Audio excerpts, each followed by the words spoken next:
1, 2, 3. You're already starting to have an urge to skip this video, right? 4, 5. Are you growing impatient? 6, 7, 8. Don't rush. It's often said that goldfish has an attention span of 9 seconds. My friends, what you're experiencing along with me, myself, is the brain rot. This is something a lot of us can relate to. This idea of brain rot, this mental fatigue that we feel after spending way too much time online.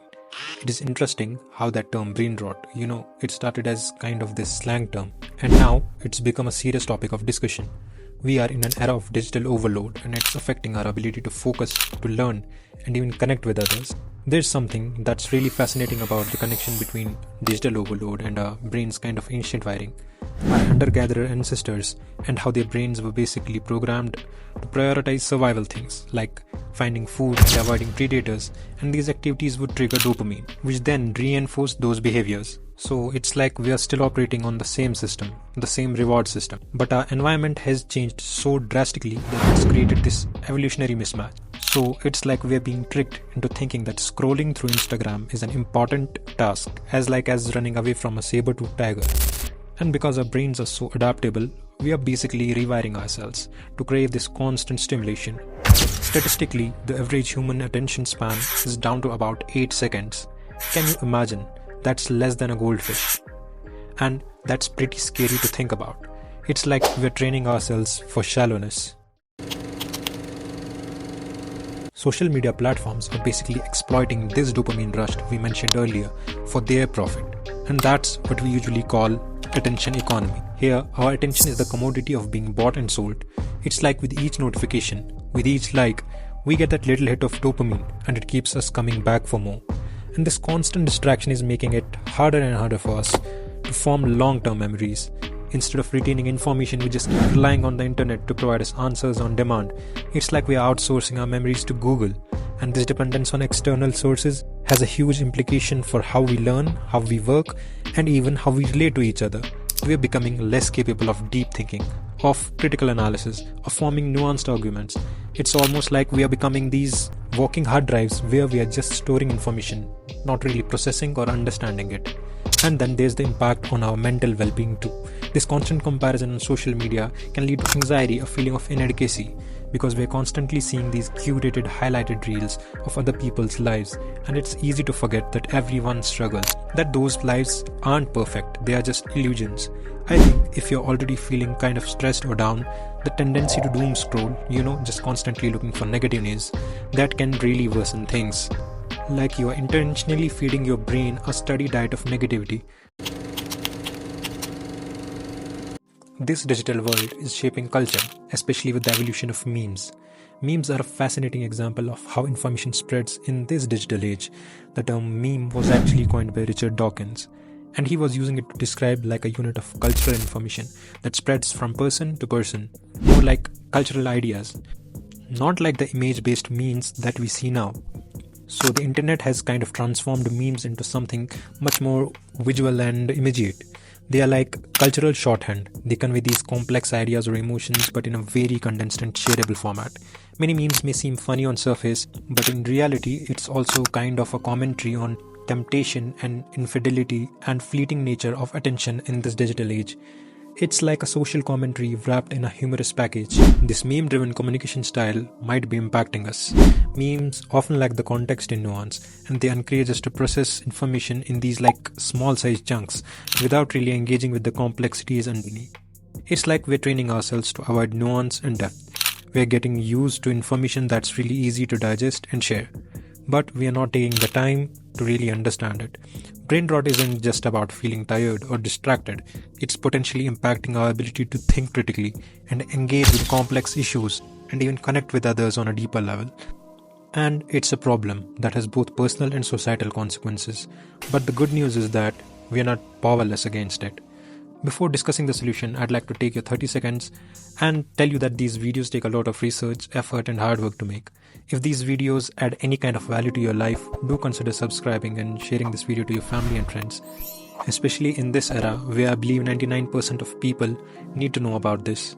Thank you, and now back to the topic.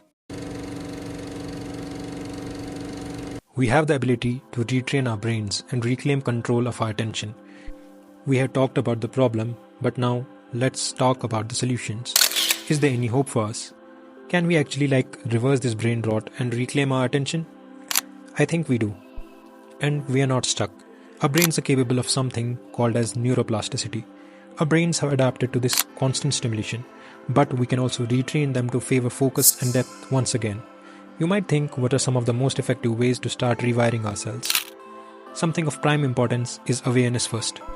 Like recognizing that you're spending too much time online and that it's having a negative impact on you. That's a really crucial first step. It's like anything else. You can't fix a problem if you don't even acknowledge that it exists. But just being aware doesn't automatically change our habits, right? It's like that's the foundation. But then we need to actually start building on the new habits. You can use the principle of progressive overload for attention. It basically means starting small and gradual and increasing the duration of our focus sessions. So instead of trying to sit down and read a novel for 2 hours straight, I might start with just 5 minutes of focus reading and then gradually increase the time each and every day. Just like training for a marathon, you wouldn't start by running 26 miles. You'd gradually build up your endurance over time. And it's the same with retraining our attention spans. We should try strengthening the prefrontal cortex. You might think, what is the prefrontal cortex? And why is it so important in this context? Think of the prefrontal cortex as the CEO of your brain. It's responsible for planning, for decision making, say impulse control, attention, and even the regulation of all these sorts of things. It's what helps us to resist those tempting distractions and stay focused on our goals. So it's the prefrontal cortex that steps in and says, hey, maybe scrolling through TikTok for another hour isn't the best way to use your time right now. To strengthen this part of our brain, things like mindful meditation, physical exercise activities that require, sustained focus, or learning a new language. So it's like we're giving our prefrontal cortex a mental workout, helping it become stronger and more resilient. Engaging in creative activities is like a way to combat the brain rot. Creativity is like a form of rebellion against the passivity that digital overload encourages. When we are creating something, whether it's writing or say painting, we are actively engaging that prefrontal cortex and tapping into our higher level cognitive abilities. It's like we are taking back control, reclaiming our mental faculties from the grip of algorithm.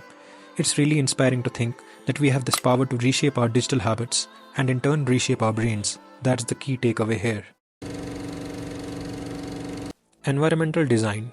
The idea is that our surroundings have a huge impact on our behavior. Like if our phones are constantly within our reach, we are much more likely to just get stuck into that digital vortex. What we need to do is create a temporary distraction-free zone. Like create designated no-phone zones in our homes or workplaces. Doesn't it remind you of libraries? They have been doing this for centuries, creating environments for focus and deep work. It's like we are giving our brains permissions to kind of switch off from the digital world for a while.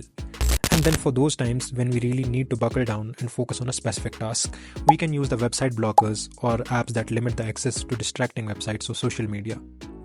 It's like adding a little bit of friction to prevent us from, mindlessly clicking over the YouTube or Facebook, and we are supposed to be doing something important. It's a way to kind of outsmart our impulsive selves. Digital detox periods, which is basically intentionally disconnecting from our devices for scheduled periods of time. Try doing it 1 day per week.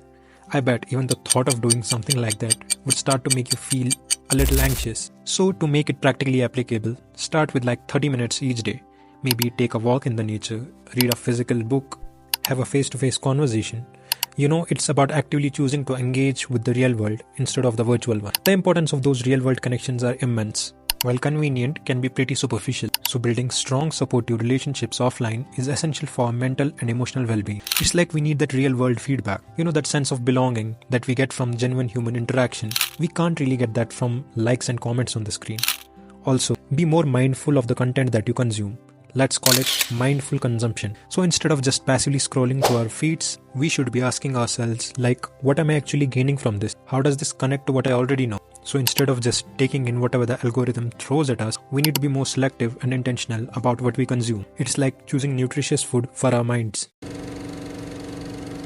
Now, all said and done, this isn't about rejecting technology altogether. It's about finding a healthier balance, using technology intentionally to support our goals and well-being instead of letting it control us. I would like to leave my listeners with this question. What's one small step that you can take today to reclaim control of your attention and resist that lure of brain rot? It could be anything, from setting boundaries around your screen time to engaging in a creative activity to just being more present in your interactions with others. It's such a powerful question, and you know what? Every small step counts. It does. So it's time to take back our brains and reclaim our attention. Thanks for joining me on this deep dive into brain rot. Thanks everyone. Until next time, stay curious and stay mindful.